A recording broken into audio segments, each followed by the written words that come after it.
తిరుపతిలోని ఒక థియేటర్లో జగన్మోహన్ రెడ్డికి సంబంధించినటువంటి ఒక యాడ్ వచ్చిన నేపథ్యంలో కొంతమంది యువత జగన్మోహన్ రెడ్డి బొమ్మ మీదకి చెప్పులు విసరడం జరిగిన నేపథ్యంలో అసలు యువత జగన్మోహన్ రెడ్డి మీద ఇంత తీవ్ర అసంతృప్తితో ఉండడానికి కారణం ఏంటి? ఎందుకు కొంతమంది యువకులు వైఎస్ జగన్మోహన్ రెడ్డి బొమ్మ మీదకి చెప్పులు విసిరేటువంటి ప్రయత్నం చేశారు అనే విషయాల గురించి మనతో మాట్లాడేందుకు ప్రముఖ రాజకీయ విశ్లేషకులు, ప్రముఖ సీనియర్ జర్నలిస్ట్ సిఎస్ రావు గారు మనతో ఉన్నారు.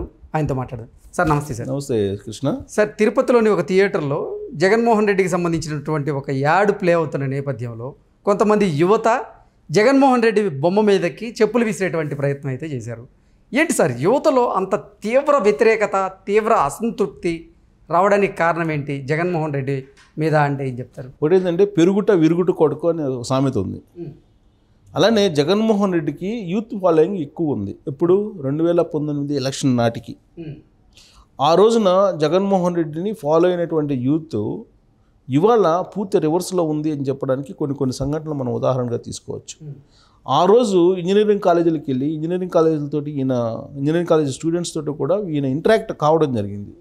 ప్రత్యేక హోదా అనేటువంటి అంశాన్ని ఈయన ఒక స్లోగన్గా తీసుకొని మొత్తం ఇంజనీరింగ్ కాలేజీలకు వెళ్ళి వాళ్ళకి అవేర్నెస్ కల్పించడంతో పాటు వాళ్ళ చైతన్యం తీసుకొచ్చి ఉద్యమం దిశగా నడిపించారు వాళ్ళని. సో ఈయన ఒకవేళ 40+ వాళ్ళకి చెప్తే సరే మర్చిపోతారు, రకరకాల పనులతోటి వాళ్ళు ఈయన చెప్పినటువంటి మాటలు మర్చిపోతారు. కానీ ఈయన పోయి టచ్ చేసింది ఎవరన్నా తెలుసా? యూత్ని టచ్ చేశారు, యంగేజ్లో ఉన్నటువంటి టచ్ చేశారు, 20 years వాళ్ళని టచ్ చేశారు. వాళ్ళకి ఇప్పుడు నాటకం పోయింది జగన్మోహన్ రెడ్డి మీద. పచ్చి అబద్ధాలు చెప్పాడు ప్రత్యేక హోదా విషయంలో అనేది అర్థమైపోయింది. ఈయన ప్రతి కాలేజీకి వెళ్ళి ఆ రోజున ఎంత హైప్ చేసుకుంటూ ప్రచారం చేశారో అంతే రీతిగా ఇప్పుడు వ్యతిరేకత ఈయనకి ఉందా యూత్లో అనేటువంటి అనుమానం కలుగుతుంది. దానికి బలం చేకూరేలా తిరుపతి సంఘటన మనం తీసుకోవచ్చు. తిరుపతిలో వైఎస్ఆర్సీపీ వాళ్ళు ఇది పవన్ కళ్యాణ్ ఫ్యాన్స్ చేసినటువంటి ఒక నిర్వాకంగా, పవన్ కళ్యాణ్ ఫ్యాన్స్ కొంతమంది ఆకతాయిలు చేసినటువంటి పనిగా వైఎస్ఆర్సీపీ వాళ్ళు ప్రచారం చేస్తూ ఉన్నారు. ఎలా చూడొచ్చు సార్ అసలు? సో రాజకీయంగా దాన్ని సీరియస్నెస్గా ఉండే దాన్ని మినిమైజ్ చేయడం అనేది సహజంగా ఏ రాజకీయ పార్టీ అనేది చేస్తుంది. కానీ అక్కడ సమయం సందర్భం మనం కనుక చూస్తే కనుక ఇప్పుడు ఒకవేళ అనుకుందాం ఇది వాళ్ళు చెప్తున్నటువంటి పవన్ ఫ్యాన్స్ అనుకుందాం. పవన్ ఫ్యాన్స్ అందరూ కూడా సినిమాలో చూస్తారు కానీ ఓట్లు మాత్రం జగన్మోహన్ రెడ్డికి వేస్తారని చెప్పింది అదే పార్టీ కదా. సో ఇప్పుడు జగన్మోహన్ రెడ్డిని అసహించుకుంటూ చెప్పులు వేస్తున్నారంటే, ఆయన బొమ్మ కనపడిన ప్రతి చోట చెప్పులు వేస్తున్నారంటే మరి అది పవన్ కళ్యాణ్ ఫ్యాన్స్ అనుకోవాలా, లేదంటే వైఎస్ఆర్ కాంగ్రెస్ పార్టీ ఓటర్స్ అనుకోవాలా? వైఎస్ఆర్ కాంగ్రెస్ పార్టీ చెప్తున్న దాని ప్రకారం ఆలోచిద్దాం. వాళ్ళు ఏం చెప్తున్నారు ప్రతి వేదిక మీద? పవన్ కళ్యాణ్ మీటింగ్ పెడితే వస్తున్నారు, బట్ ఓట్లు మాత్రం జగన్మోహన్ రెడ్డికి వేస్తారని చెప్తున్నారుగా. సో పవన్ కళ్యాణ్ ఫ్యాన్స్ అయితే చెప్పులు ఎందుకు వేస్తారు జగన్మోహన్ రెడ్డి బొమ్మ మీద? అంటే నీకు ఓట్లు వేయడానికి ఇష్టపడలేదని చెప్పి దానికి సంకేతంగా తీసుకోవచ్చుగా. వైఎస్ఆర్ కాంగ్రెస్ పార్టీ కోణం నుంచి మనం ఆలోచిస్తే అది ఓకే. ఇప్పుడు ఎందుకు ఇలాంటి పరిస్థితి వచ్చింది అని అంటే, తిరుపతిలో కెమెరామెన్ గంగతోటి రాంబాబు అనేటువంటి సినిమాని రిలీజ్ చేశారు. ఈ రిలీజ్ సందర్భంగా అక్కడికి యూత్ వెళ్ళారు. అక్కడే కదా రాష్ట్ర వ్యాప్తంగా కూడా ఆంధ్రప్రదేశ్లో జరుగుతున్నటువంటి పరిణామం ఇది. తిరుపతి ఒక సంఘటన కాబట్టి అది హైలైట్ అయింది, వైరల్ అవుతుంది సోషల్ మీడియాలో. అది వీడియో తీసి పెట్టారు కాబట్టి ఆంధ్రప్రదేశ్ వ్యాప్తంగా అన్ని థియేటర్లో కూడా ఇదే జరుగుతుందని చెప్పి తాజాగా వస్తున్నటువంటి సమాచారం. అంటే ఎక్కువ తక్కువ తిరుపతిలో ఎక్కువ అనుకుంటున్నాం, తిరుపతిలో ఎక్కువ జరిగింది అనుకుందాం. తిరుపతిలో సినిమా వేసినప్పుడు అక్కడ అందరూ థియేటర్లో ఇంటర్వెల్ ఇచ్చేశారు. ఇంటర్వెల్లో ఏం జరిగింది? జగన్మోహన్ రెడ్డి యూత్కి ఈ 4.5 ఏళ్లలో ఏం చేశారు అనే దాని మీద ఆయన స్పీచ్ ఇస్తూ ఒక అడ్వర్టైజ్మెంట్ని అన్ని థియేటర్లో ఆంధ్రప్రదేశ్ వ్యాప్తంగా ప్రదర్శిస్తూ ఉన్నారు. దాంట్లో భాగంగానే ఈ యాడ్ను కూడా ప్రదర్శించారు ఆ సినిమాలో. ఈ యాడ్ రాగానే ఆయన చెప్పినటువంటి అబద్ధాలు అయినటువంటి యూత్ మొత్తం రివర్స్ అయిపోయి చెప్పులు వేయటం మొదలుపెట్టారు జగన్మోహన్ రెడ్డి బొమ్మ మీద. అడ్వర్టైజ్మెంట్ వస్తుంది కదా, ఆ అడ్వర్టైజ్మెంట్లో ఈయనేదో చెప్తారు కదా, నేను యూత్కి అది చేశాను ఇది చేశాను, జాబ్ క్యాలెండర్ అన్నాడు, అదన్నారు ఇది అన్నారు. ఏది ఎక్కడా లేదు కదా. జనవరిలో జాబ్ క్యాలెండర్ అన్నారు, ప్రతి సంవత్సరం జనవరిలో జాబ్ క్యాలెండర్ ఇస్తానని చెప్పారు కదా. అదే నేను చెప్పాను, నేను ఈ విశ్లేషణ స్టార్టింగ్లోనే చెప్పా. నువ్వు 40+ వాళ్ళకి చెప్తే వాళ్ళకి రకరకాల యావిగేషన్స్ ఉంటాయి, వాళ్ళకి బరువు బాధ్యతలు ఉంటాయి, కుటుంబ బాధ్యతలు ఉంటాయి, రకరకాల ఇబ్బందులు ఉంటాయి. దాంతో వాళ్ళు ఏంటంటే బిజీ లైఫ్లో మర్చిపోతారు సహజంగా. ఇది రాజకీయ నాయకులు చెప్పేది.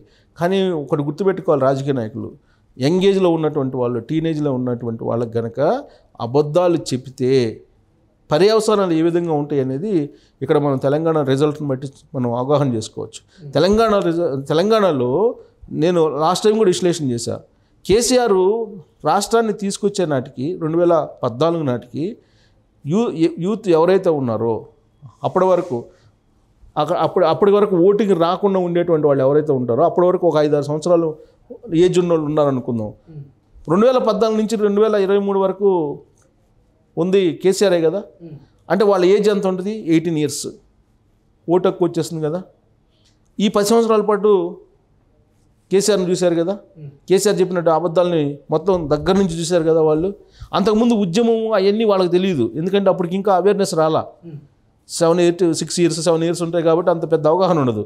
కానీ ఈ 10 సంవత్సరాలు వాళ్ళు పెద్ద అయ్యేటప్పటికి కేసీఆర్ని చూస్తూ వచ్చారు 2023 దాకా. ఆయన ఎన్ని అబద్ధాలు చెప్పారు, ఎన్ని నిజాలు చెప్పారు అని అందరికన్నా కూడా యూత్కి బాగా తెలుసు. అందుకే తెలంగాణలో కేసీఆర్ ఎన్ని చేసినా, ఎన్ని రకాల ప్రయోగాలు చేసినా, ఎన్ని రకాల జిమ్మిక్కులు చేసినా కాంగ్రెస్ పార్టీ అధికారంలోకి వచ్చింది. కేసీఆర్ ఓడిపోయి కింద కూర్చున్నారు ఇవాళ. అవునా? సేమ్ అదే. ఇప్పుడు జగన్మోహన్ రెడ్డి పోయి ఆయన టచ్ చేసింది ఎవరిని? లాస్ట్ ఎలక్షన్లో యూత్ని టచ్ చేశారు. నూనూగు మీసాలో ఉన్నటువంటి యూత్ని టచ్ చేశారు. వాళ్ళ వయసు అంతప్పటికి 17, 18, 20 లోపల ఉంటాయి. వాళ్ళని టచ్ చేసి చెప్పారు. ఏం చెప్పారు? ప్రత్యేక హోదా వస్తే తప్ప మనకు ఉపాధి ఉండదు, నేను అధికారంలోకి వస్తే మీకు జాబ్ క్యాలెండర్లు, మీకు ఉద్యోగాలు ఇస్తా అని చెప్పారు. అది బాగా నాటుకోమైంది యూత్లో బాగా నాటుకోమైంది. దాన్ని ఎవ్వరు చెరిపేయలేరు. సో అందుకే ఇప్పుడు జగన్మోహన్ రెడ్డి ఏం చేస్తున్నారు? ఆ నష్టాన్ని ముందే గమనించారు. ముందే గమనించినటువంటి జగన్మోహన్ రెడ్డి యూత్ మొత్తం రివర్స్ అయ్యారని చెప్పి గమనించినటువంటి జగన్మోహన్ రెడ్డి ఆడుతా ఆంధ్ర అనే కార్యక్రమాన్ని పెట్టి క్రికెట్ ఆడిపించి మభ్య పెట్టేటువంటి ప్రయత్నం, మరిపించేటువంటి ప్రయత్నం చేస్తూ ఉన్నాడు జగన్మోహన్ రెడ్డి. దాంతోపాటు ఇప్పుడు ఏం చేస్తున్నారు? స్టూడెంట్స్కి సంబంధించి ఇప్పుడు ఆయన మేము మళ్ళీ డిఎస్సి ఇస్తున్నాం అని చెప్పి మళ్ళీ ఇప్పుడు ప్రయత్నాలు చేస్తున్నారు. బట్ యూత్ అంత ఈజీగా ఒకసారి నమ్మితే రెండోసారి ఇంకా నమ్మరు, ఎందుకంటే వాళ్ళకి నాటకం పోతుంది. దాని పర్యవసానమే తిరుపతిలో ఉండేటువంటి యాడ్ యొక్క రిఫ్లెక్షన్. సో ఆ యాడ్లో ఏం చెప్తున్నాడు జగన్మోహన్ రెడ్డి? ఉపాధి అవకాశాలు వచ్చినాయి, నేను 4.5 సంవత్సరాలు ఇన్ని ఉద్యోగాలు ఇచ్చాను, వాలంటీర్లు వ్యవస్థ 1,50,000 వాలంటీర్లు కూడా చేసేసి సచివాలయాలు, గ్రామ సచివాలయాలు, వార్డు సచివాలయాలు నేను 2.5 లక్షలు ఇచ్చాను, ఇలా చెప్పుకుంటూ వచ్చి ఉపాధి అవకాశాలు ఇన్ని కనిపించారని చెప్పి ఆ యాడ్లో చెప్తున్నారు. సో వాళ్ళ కామ్ వచ్చి చెప్పులు రాళ్ళు వేశారు ఆయన మమ్మ మీద. సో ఇది యూత్ పల్స్ అని చెప్పి గ్రహించాలి. అంటే ఎంత ఆక్రోశంగా ఉన్నారు జగన్మోహన్ రెడ్డి మీద, జగన్మోహన్ రెడ్డి చర్యల మీద అనేదానికి తిరుపతి సంఘటన ఒక ఉదాహరణ. అందుకే దాన్ని వీడియో తీసి మరీ పెట్టారు. అక్కడ లోపల జరిగినటువంటి సంఘటన మీరు యాడ్ వేయొద్దని చెప్పి థియేటర్ వాళ్ళకి వార్నింగ్ కూడా ఇచ్చారు. వాళ్ళు అడ్వర్టైజ్మెంట్ వేయొద్దని. ఆ అడ్వర్టైజ్మెంట్ సినిమా పోయిన వాళ్ళందరికీ మధ్యలో ఇంటర్వెల్లో ఈయన యాడ్ వేసి అన్ని అబద్ధాలు చెప్తుంటే వాళ్ళ కోపం వచ్చేస్తుంది, ఇరిటేషన్ ఫీల్ అవుతుంది. ఇరిటేషన్ ఫీల్ అయిపోయి రాళ్ళు చెప్పులు వేశారు. రాళ్ళు చెప్పులు వేసి ఆ వీడియో తీసి సోషల్ మీడియాలో పెడితే అదేమో వైరల్ అవుతుంది. సో గతంలో ఏ వీడియోలు అనేది వైరల్ అవుతుంది. అందుకే విరుగుట కొరకే అని చెప్పి చెప్పాను. సో ఎంత పెద్ద ఎత్తున యూత్లోకి వెళ్ళిపోయాడు జగన్మోహన్ రెడ్డి, అంతే డౌన్ఫాల్లో ఇప్పుడు ఉన్నారని చెప్పడానికి తిరుపతి సంఘటన ఒక ఉదాహరణగా మనం తీసుకోవచ్చు.